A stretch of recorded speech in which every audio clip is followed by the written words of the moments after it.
केले मोदक लाल गव्हाचे, हाल ओळख साऱ्या घराचे, दिन येतील कारे सुखाचे। नमस्कार सर्वांना, श्री स्वामी समर्थ। कसे आहात सर्व? मस्त आहात ना? सर्वांनी मस्तच राहा। तर हा व्हिडिओ आहे तो म्हणजे आपले गणपती बाप्पांच्या विसर्जनाच्या दिवशीचा। तर मी तर छान असे तळणीचे मोदक करते गव्हाच्या पिठापासून। तर तुम्हाला मी आत्ताच ते गाणं ऐकवलं।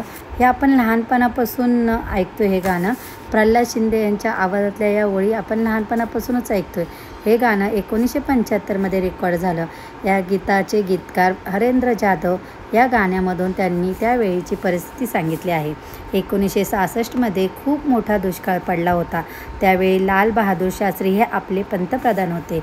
त्यांनी लोकांना एकच वेळी जेवा असं आवाहन केलं। त्यानंतर सलग 2 वर्ष पाऊस पडला नाही। ही दुष्काळाची कमतरता भरून काढण्यासाठी दर दिवशी अमेरिकेतून धान्य मागवायला लागत असे। याच धान्यामध्ये होता सुकूकडी लाल गहू। हा गहू अमेरिकेत जनावरं खात असे। तांदूळ नसल्यामुळे लोकांनी ह्याच लाल गव्हाचे मोदक करून गणपती बाप्पांना नैवेद्य दाखवला होता व बाप्पांना सांगितले, आता हाच मोदक गोड मानून घे। तेव्हापासून गणपती बाप्पांना हे मोदक पण खूप आवडतात। आणि गणपती बाप्पा ज्या दिवशी येतात ना, तेव्हा तांदळाचे मोदक करतो आपण उकडीचे। आणि जायच्या दिवशी ना आमच्याकडे असे तळणीचे मोदक करतात गव्हाचे, कारण की दोन्ही मोदक गणपती बाप्पांना फार प्रिय आहेत। तर मस्त असे मोदक झालेत माझे। आणि हे मोदक तळताना आहे ना, गॅस नेहमी मंदच ठेवा। जर तुम्ही फास्ट गॅस करून ठेवला तर मोदक वरनं पटकन लाल होतील, पण आतमध्ये ना कच्चं असं पीठ राहतं तसंच।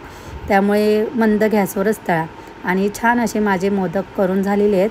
त्याचा नैवेद्य गणपती बाप्पांना आपण दाखवूया आधी, आणि त्यानंतर आपण खाऊन बघूया कसे झालेत ते।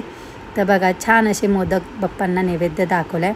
आज आपले गणपती बाप्पा जाणार आहेत, त्यामुळे खूप घरामध्ये एकदम वेगळंच वातावरण वाटतं आहे। आणि आता गणपती बाप्पा जाणार आहेत त्यामुळे त्यांची तयारी पण करायची आपल्याला। म्हणजे आपण जिथे गणपती बाप्पा विसर्जनाला नेतो तिथे सगळं सामान हे लागत असतं, साहित्य म्हणजे नारळ, परत पेढे। आपल्या घरात जे पेढे वगैरे असतात ना, ते मी घेऊन जाते तिकडे, म्हणजे जे पाया पडायला येतील ना त्यांना द्यायला होतात। त्यानंतर घंटी, कारण की आरती करताना घंटी वाजवायला लागते ना। आणि याच्यामध्ये आहे ते म्हणजे मोदक केलेले गणपती बाप्पांना घेतलेत मी तिकडे, शिदोरी असते ती, आणि हे दही भात घेतला आहे।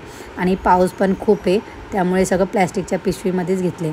याच्यामध्ये तेल घेतले मी, आणि ह्या पुड्यांमध्ये ना हळदी कुंकू वगैरे भरून ठेवलं आहे, कारण की तिथे एवढी गडबड असते ना, कधी काय सामान पण हरून जातं आपलं, कारण की सगळेच गणपती असतात तिथे। आणि कोणी काय मागितलं तर आपण नाही बोलू नाही शकत कोणत्या वस्तूला। तर ह्या सगळ्या आता प्लॅस्टिकच्याच पिशवीत भरणार आहे मी, कारण की जर कपड्याच्या पिशवीत घेतलं तर हे सगळं भिजून जाईल।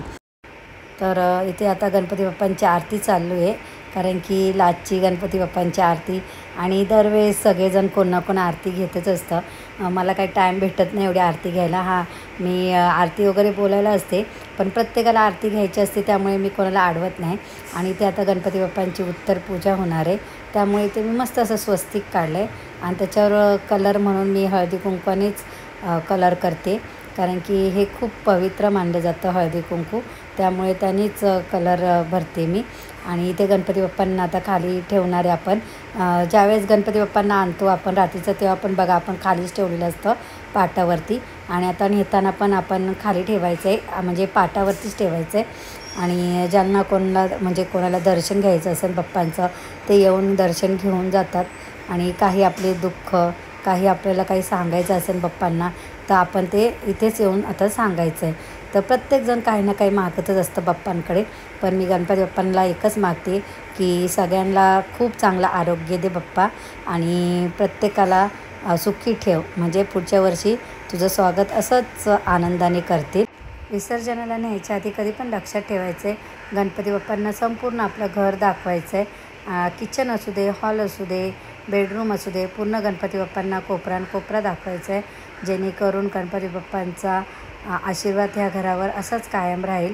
आणि गणपती बाप्पांना न्यायच्या आधी देवघर असेल आपल्या घरामध्ये तर तिथे न्यायचं आहे, जेणेकरून देवांची पण भेट घडवायची गणपती बाप्पांना। आणि नेताना बाहेर पडताना नेहमी लक्षात ठेवायचं आहे की गणपती बाप्पांना बाहेर नेलं तर लगेच जायचं नाही आहे पुढे निघून, तर थोड्या वेळ 5 मिनटं का होईना दरवाजात आपल्या उभं राहायचं आहे आणि गणपती बाप्पांना आपलं घर दाखवायचं आहे. गणपती बाप्पांना सांगायचं, बाप्पा तू दरवर्षी ह्याच घरात येतोस, पुढच्या वर्षी पण ह्याच घरात ये आणि असंच तुझं लक्ष कायम आमच्या घरावर असू दे. आणि ह्या वर्षी आम्ही आमचा गणपती जो आमचा सोसायटीचा गणपती आहे ना खाली, त्याच्याबरोबरच विसर्जन करणार आहे. म्हणून त्यांनी टेम्पो करतात दरवर्षी, तर ह्या वर्षी पण आम्ही टेम्पोतनंच नेणार आहे गणपती बाप्पांना. आणि ते बघा लहान मुली किती छान आनंदाने एकदम उत्साहाने गणपती बाप्पांचं निरोप देतात गणपती बाप्पांना डान्स करून. तर खरंच खूप छान आहे.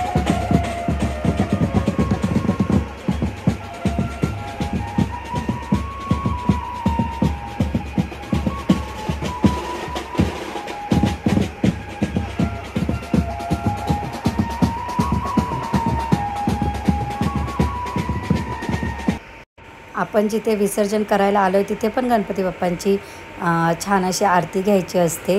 भले ती छोटी का होईना पण आरती ही करायलाच लागते.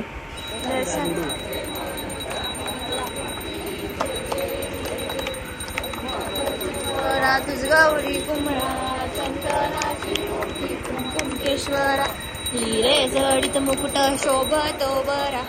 आणि त्या आरती झाल्यानंतर जो आपण समती नारळ घेऊन आलेलो असतो ना, तो साईडला फोडायचा आहे आणि त्यातलं एकदम पवित्र पाणी गणपती बाप्पांच्या अंगावरती शिंपडायचं आहे, जेणेकरून गणपती बाप्पांचं विसर्जन आपण केलं.